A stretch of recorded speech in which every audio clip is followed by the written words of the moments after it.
Olá, jovem adventista, ruminando sobre ruminar é o título da nossa lição do dia de hoje. A lição de hoje explora a relevância contínua das leis alimentares de Levítico capítulo 11 para os cristãos, especialmente diante de argumentos contrários a essas leis. A lição esclarece que as leis de alimentos são tanto sobre saúde quanto sobre santidade. A lição aborda as seguintes questões e conceitos: a validade das leis alimentares. A lição aborda a ideia de que, mesmo após a morte de Cristo, as leis alimentares de Levítico 11 não são anuladas. Não há passagens explícitas no Antigo ou Novo Testamento que revoguem essas leis. O segundo ponto é a interpretação de passagens bíblicas. A lição analisa algumas passagens que são frequentemente usadas para argumentar contra as leis de alimentos. Por exemplo, o ensinamento de Jesus em Marcos, capítulo 7, versículos 18 e versículo 19, é interpretado como uma mensagem sobre pureza moral, não sobre a validade das leis de alimentos. Neste texto, nós vemos Cristo falando que o que contamina o homem não é o que entra, mas sim o que sai. E no final do verso 19, disse que Jesus considerou puro todos os alimentos. Este texto talvez poderia ser a maior prova de que os animais imundos foram considerados puros. Seria, se não fosse por um detalhe que faz toda a diferença, que é a palavra alimento. Nos dias de hoje, talvez você tenha dificuldade de entender isso, justamente porque todos os animais biblicamente considerados imundos são considerados alimentos nos nossos dias.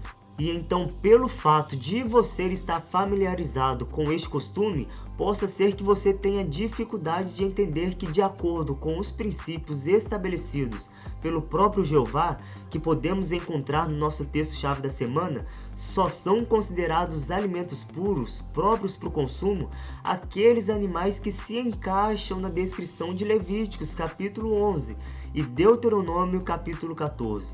E se você conseguir entender todo esse conjunto, aí sim você consegue entender que os alimentos que Cristo considerou puros são estes que são mencionados nestes dois capítulos.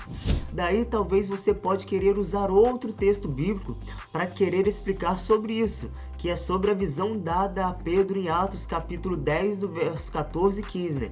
Que deveria ser interpretado como uma lição sobre a aceitação de todas as pessoas e não sobre o consumo de carne impura, como a maioria das pessoas e infelizmente dos cristãos também o fazem.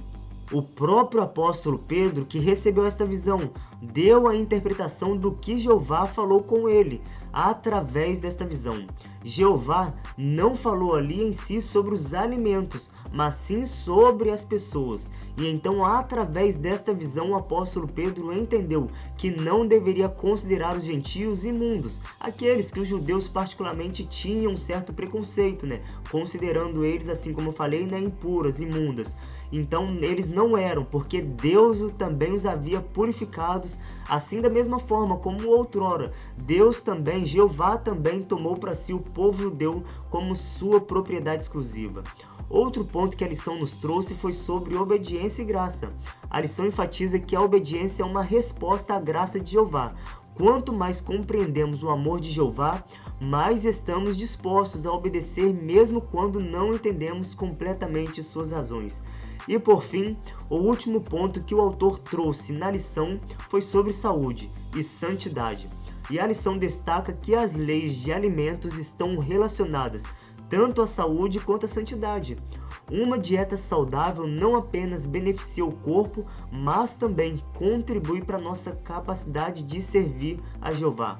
Além disso, as leis de alimentos eram um lembrete constante da importância da obediência a Jeová em todos os aspectos da vida. Em resumo, a lição Ruminando sobre Ruminar defende a continuidade da relevância das leis de alimentos de Levítico capítulo 11, abordando argumentos contrários e destacando a conexão entre saúde e santidade na obediência a essas leis. Esse foi o nosso resumo da lição do dia de hoje. Um grande abraço e até a próxima!